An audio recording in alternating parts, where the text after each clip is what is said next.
possibly defend yourself against a country of 1 billion people? You only have 18 million here. Yes, indeed.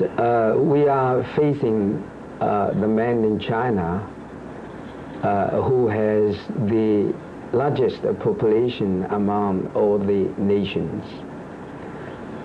But the outcome of competition or survival are not decided by sheer size of population, land, or the natural resource. Now, if you would permit me to joke, I'd like to tell you a very short joke first. How do you compare your ancient grand electronic wristwatch? Now, the size of the grandfather's clock is much larger and heavier than the modern electronic small watch. Even the pendulum of the ancient clock is much larger and heavier than the small watch. Do you agree with me? Yes. So my point is, it is not the size. It is the operational efficiency of the timekeeping that counts. As far as the timekeeping capabilities go, I think modern watch, small size watch, is much better than the ancient mechanical clock. Let me quote another example. Take Israel, for instance. Israel has only a population of 4 million, surrounded by 600 people. Now, if the survival is to be decided solely by the size of the population, perish. But Israel has won every shooting battle so far. So it is not the good you are that counts. Now also, talking about the population, in the conventional ground warfare, most times the number are important. Two companies are always better than or stronger than one company. But, or 7 feet tall, or say 10 feet or 12 feet, and you have to go to hospital. So if we are talking about the population, oversized population of mainland China is a great problem. They have is their problem instead of their properties.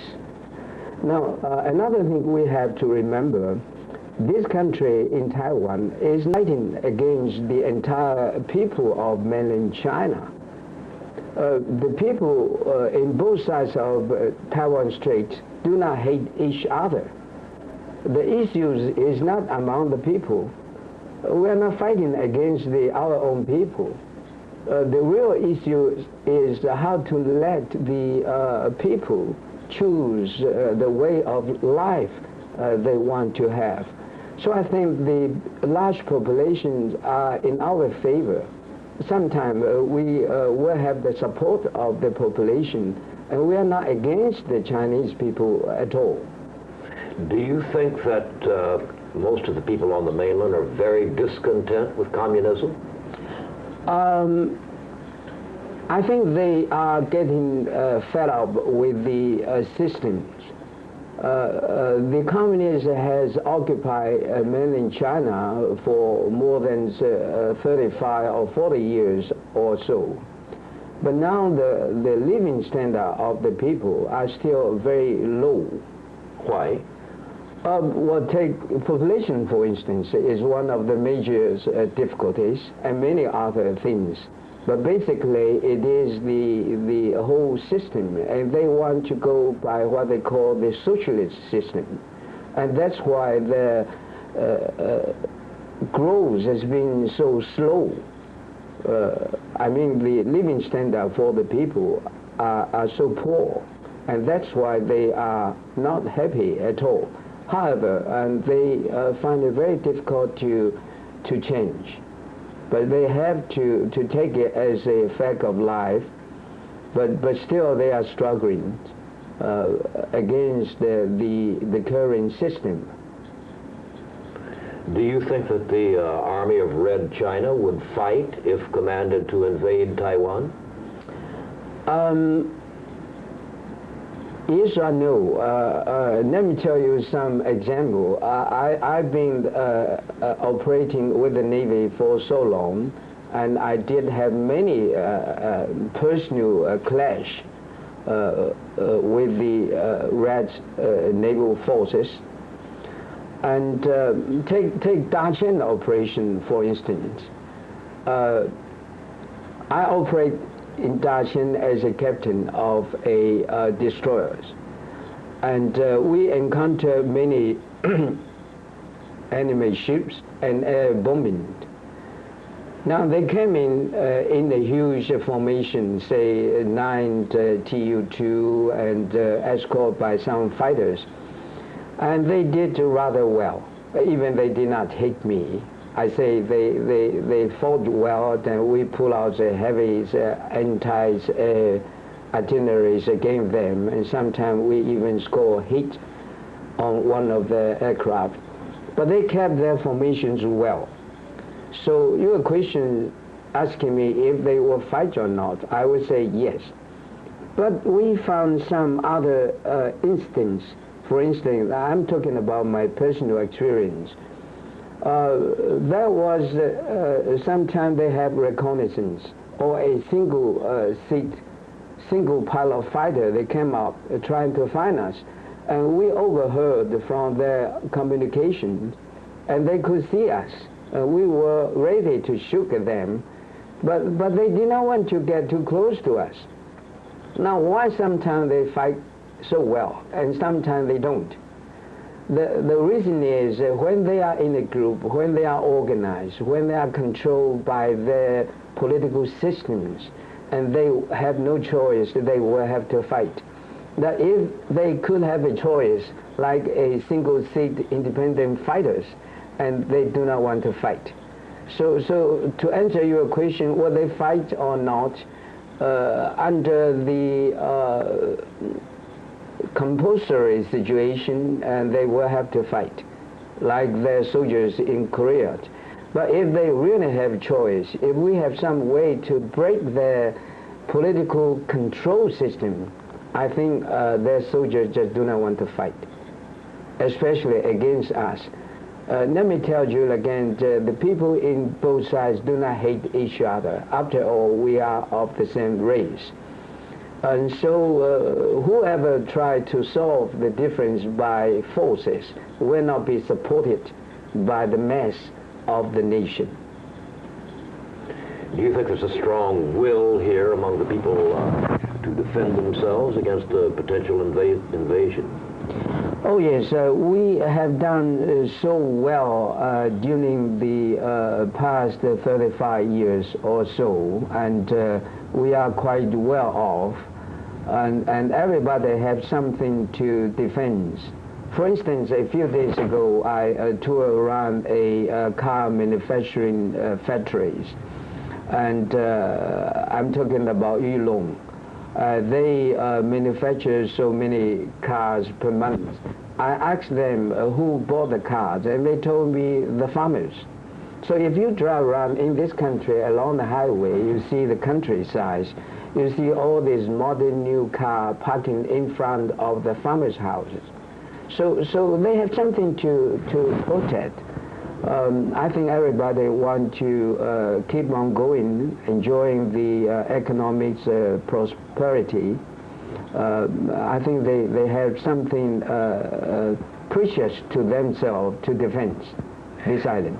Well, Admiral, is there less danger of war now that Mao Zedong is dead?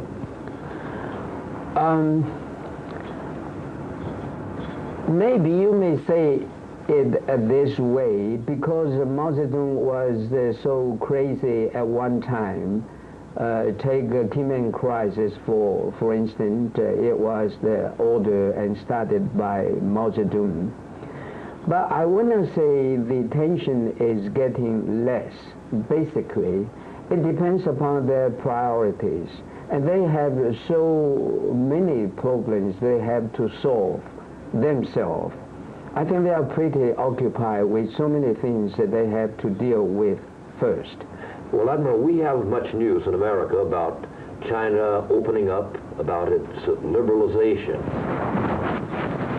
Yes. Is that true? I will agree with you in general. But this does not mean the reduction of tension between us. Let me tell you why.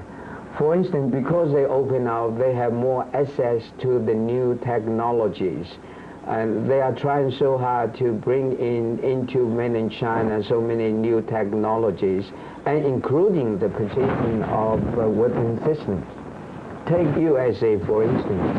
Only the last year, they have bought, say, the helicopters, 24 of them, the Skorsky's helicopters, and they have paid the money, amount to about 100,000 100 millions US dollars worth of helicopters, which could be used as armed helicopters. And they have determined engine for their Navy, tow missiles, and tow arrays of sonar, and so many other facilities for their artilleries. And they have the biggest artilleries among all the armies. Now they got the new technology of improving themselves. Do you fear that they might use those arms against you here? It is possible. In the military, we do not rely so much on their intention, which up to them to decide. We are talking about the capabilities. As far as their capabilities go, and they have the means if they want to. You don't feel that there's any lessening of the danger of war between you? I said a moment ago, the only thing preventing them, perhaps, at this moment to really go and attack us are because they are so much occupied with many other problems. Now, let me tell you some of the deployments, for instance. Talking about this air front, and they recently have reorganized their military zones. But now, as far as the air campaigns go, they divide themselves into a few fronts. They call it the North fronts, which are against the Soviet Union. The East fronts are facing us. And then they have the Indian fronts and the Vietnamese fronts. Now, take the air bases, for instance. They have 99 airfields in the northern front and about 23 airfields facing us, and out of which I think they have about 44% of their fighters are positioning in the east front, which are against us. They have only 30%. I'm talking about the fighters only against the Russian front. The rest are for the other zones. Well, why is that, Admiral? They have nothing to fear from you. They may not have too much to fear from us as far as the current battle of orders go. But you know, it is the success we have make it so much for them. They have to prevent us making a too good an example, causing the people asking to improve the living standard and so forth. I think from a certain angle, they worry us much more than they worry anybody else. And after all, we know them better. We speak Chinese. We came from mainland China. And they have special reasons to be fearful of us. Not because we want to attack them, but because we are the only success. Yes, sir. Well, Admiral, your equipment, your airplanes, your military, all of your military equipment is becoming obsolete now. Where are you going to get arms?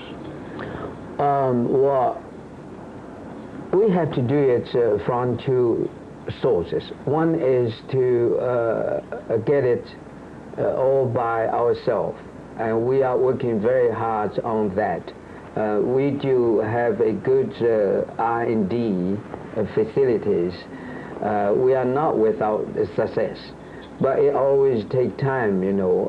We try to have a breakthrough on certain technology, but you know, you need luck and very good talents of doing that. So far, if I may tell you, we are capable of doing so many what we call incremental improvements. If we get a new weapon system, we could improve on that. We are doing quite well on that. But to entirely manufacture something very new, and we are still struggling with some success, but not entirely the things we want to have. So to fight a war, for instance, for the next week, and we need the purchasing from the more advanced country before we could do it all by ourselves. And that's why we are doing two things. One, to do it ourselves, and the other, we are trying to get it from abroad, from whatever sources we could get. But mainly we want to get it from USA because of the training system, because the logistic system. Everybody has to standardize its weapon systems. We've been working so closely with the USA in the past. But so the USA is refusing you the arms you need, no?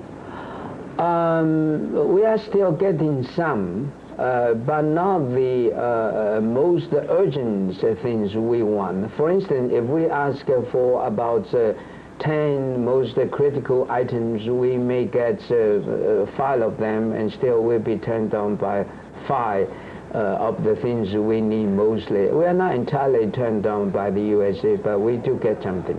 Well, what are the most critically needed items? We have been making it so clear to the America, and we need the high performance aircraft. Because this is the islands, we need the campaign, the defense of this island depends so much about the local air security and the control of the seas. So what we need most urgently is the anti-submarine warfare equipment and also the air defense equipment. So I think it is the aircraft we need mostly, urgently. Admiral, do you think there's any possible danger of war between the Soviet Union and the mainland China? The current situations shows is not likely to have a shooting war between them. My time is running out. I think I better tell you in a very short reason. Let me tell you, I think being weaker, the PRC or the Communist China will not attack the Soviet Union because Soviet Union is much stronger. If they try to attack Soviet Union, they get beating themselves. So they will not shoot first because they are weaker. Now, being stronger, the USSR will not attack the China either. Now, I'll tell you why. Because the Soviet Union will gain nothing by attacking China and will lose nothing by not attacking China. Sometimes you go to war, you get nothing, but if you don't fight, you have some other negative damage or effect, so you still want to fight. For the USSR, let me say it again, they will gain nothing by starting the war, and they will lose nothing by not to fight a war. So I think the chances of having a shooting war among them are very little. Do you think there are any chances of a rapprochement between the Soviet Union and mainland China? They are increasing their trades along the borders, and they are trying so hard to improve their relation in so many respects. But you might say their foreign policies right now is announced by the communists, and they try to keep reminding both the Soviet Union and USA that, and they do not want to link out too closely with neither one of the superpowers. They just want to be in the middle. This is what they said to the rest of the world. At least they want to do that. They want to tell the third world more so. Admiral, there are many people in the West these days saying that you have an atomic weapon. Is that true? Well, we don't have atomic weapons, and we have not made, or we are not going to make any bombs. The government has made it so clearly that we are not going to manufacture any nuclear weapons. You have the potential to do it, of course. I would say yes. As you know, there was a story of a